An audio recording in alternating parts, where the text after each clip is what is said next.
Alright, so this is going to be another movie review. This one's called Antoine and Colette. It's on the 400 Blows disc from Criterion Collection.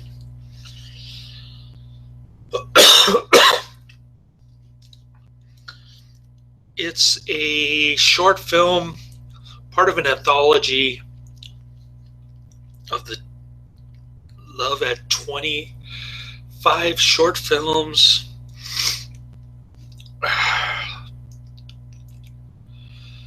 Thankfully, I only had to sit through the first short, François Truffaut. This is going to be a sequel to the 400 Blows. I guess that's why it's on the disc. It's got the same lead character, but he's 3 years older. I guess he's 16 in this one. So he's all grown up. He's out of his adolescent phase of causing trouble in school and at home. He's through that stage. Now he's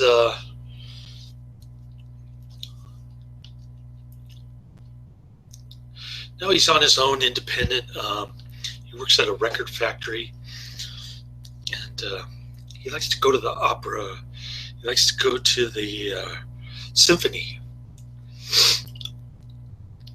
So he's kind of like these hoity-toity people who go to San Francisco to watch the opera or their symphony or whatever. You know what I'm talking about, that place around City Hall.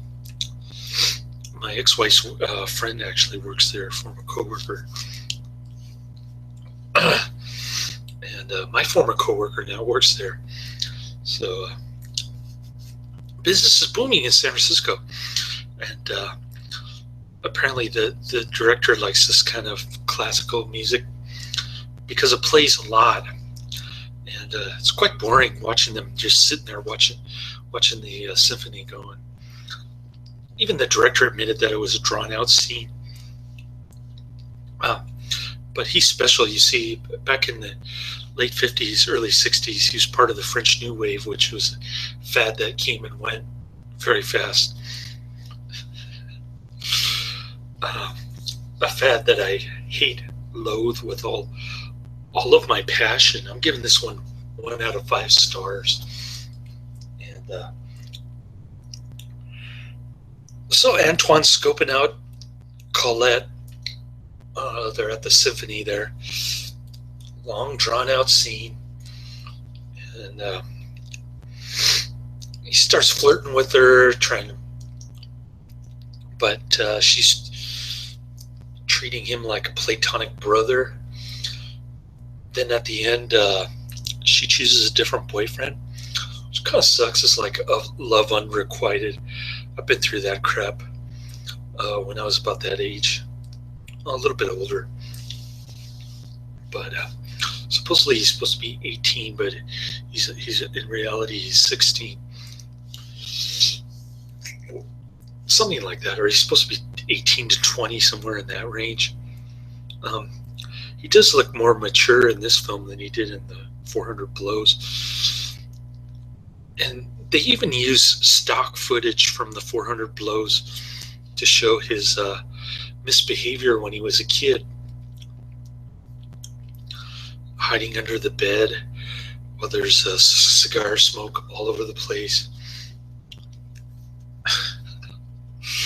That kind of stuff. You know, teenage shenanigans. So they play that in this one. Another thing that really irritated me about this movie is, you know, it's a busy street in Paris. There are cars parked on the curb. But there just happens to be one spot open for Colette's parents to park. Gee, what a coincidence. You know they cleared it out to film the movie. So it has that kind of fake feel. The director thinks he's a documentarian, but I don't get the impression like he's documenting anything other than perhaps his own conceited childhood, early adulthood, that sort of thing. So yeah, there are a lot of bonus features in this one. The ending of the movie really didn't make any sense. It's just a bunch of supposedly wise sayings about young puppy love. So I'm not really spoiling the ending in that sense, because it's really an anticlimactic ending, if you ask me. So the bonus features, the director's patting himself on the back, telling everybody how popular he is because he imitates other movies and just makes them better. Sort of like what Godard did with Samuel Fuller movies. Only he didn't make them better, he made them worse. And I suspect François Truffaut suffers from the same delirium, namely the fatal conceit.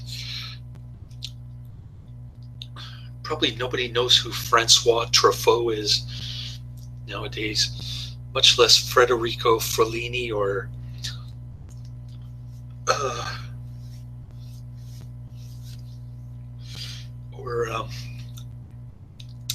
Jean-Luc Godard.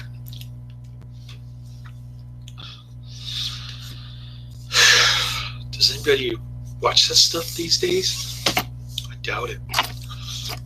So like I said, it was a trendy fad during the late 50s, early 60s, but kind of disappeared. It was kind of interesting in bonus features how he was saying that he wasn't selling well in Germany, or what's the other country Italy. I guess because of Fellini.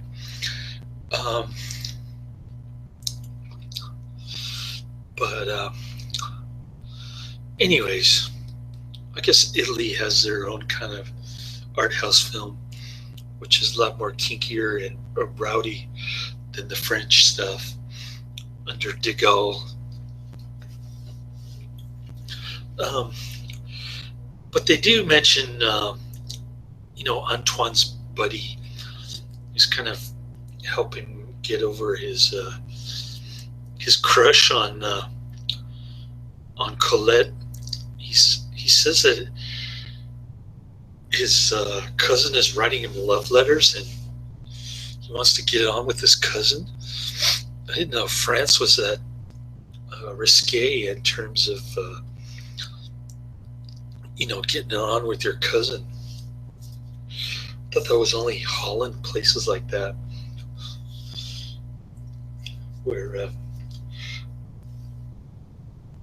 the family that plays together stays together, I guess. So that was kind of interesting to see French take on having a cousin girlfriend. Although I have to admit, I was guilty of doing that when I was about 10 years old with my cousin. We played doctor, and I asked my grandpa if I could marry my cousin. I couldn't understand his explanation when he said no. But I was disappointed, needless to say. Yeah, things like that. I was a bad kid. Even though I was Catholic, I never went to confession over that stuff, because it was too shameful for me later on. So anyways, I bring up the skeleton in my closet because it kind of reminded me of that incident in my livelihood. This movie also reminded me of how I had a crush on a Korean girl when I was in my early 20s. That really devastated me when she told me that she didn't want to be my girlfriend. But thankfully, I got over it when I was in my mid-30s. So that was really a low point in my life, I think. At least from my perspective at the time. Now looking back, it's all rather silly. But I guess the 400 Blows reminded me of how I used to get in flirt with girls when I was, in my prepubescent teen age years in junior high school. But there's really not any of that type of stuff in the 400 Blows. It's more like, okay, let's piss off my teacher. Let's steal something and get caught in the most obvious way possible. Let's run away from my parents. I never did any of that stuff.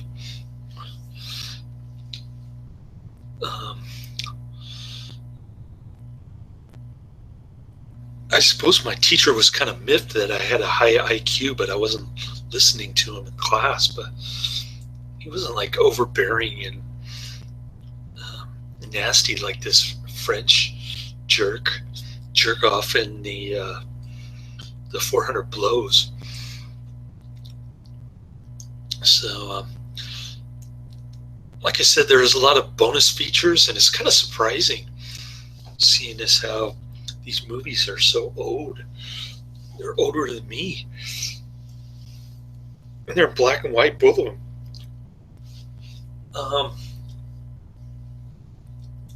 But he says it's autobiographical, the 400 Blows, because he used to cut class to go see a movie, wait in line at 9:45 for the movie theater to open at 10. I don't know how he got the money for that stuff.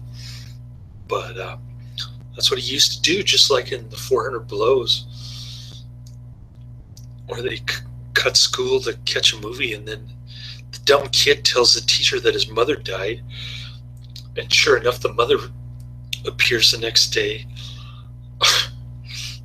The kid is a dunce in terms of hiding his shenanigans. He's a total dunce. And that's what kind of irritated me about the 400 Blows. So that was a movie review I did.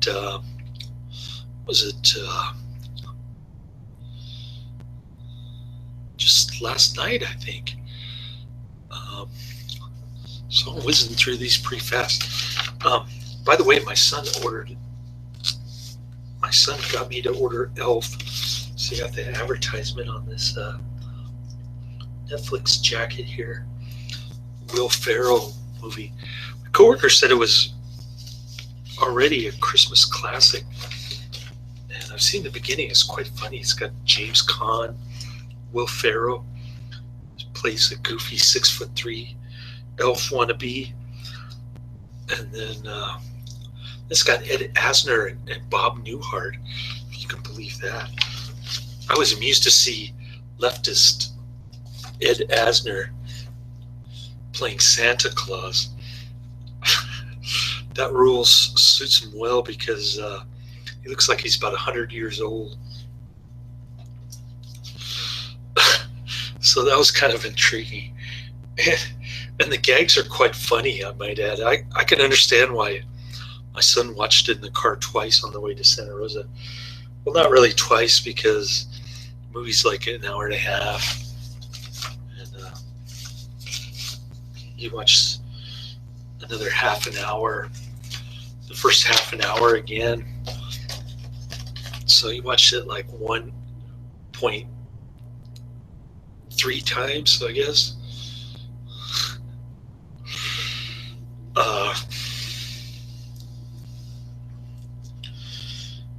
But he really loved it, and I'm starting to like it too.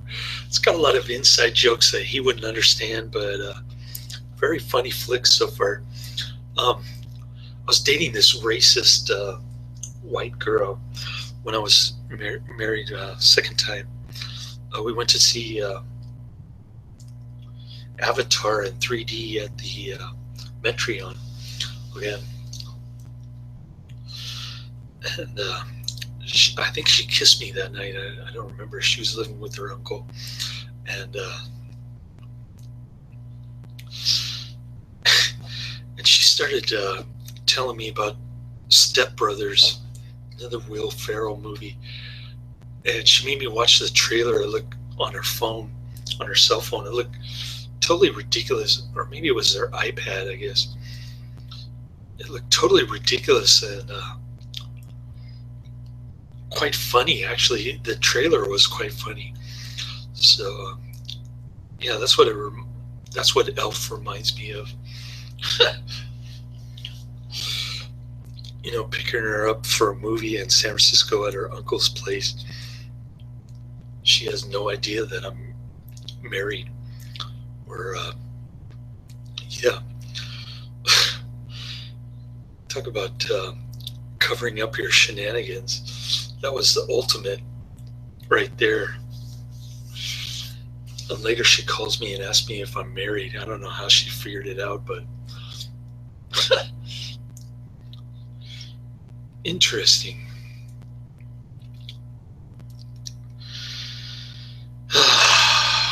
Cool stuff.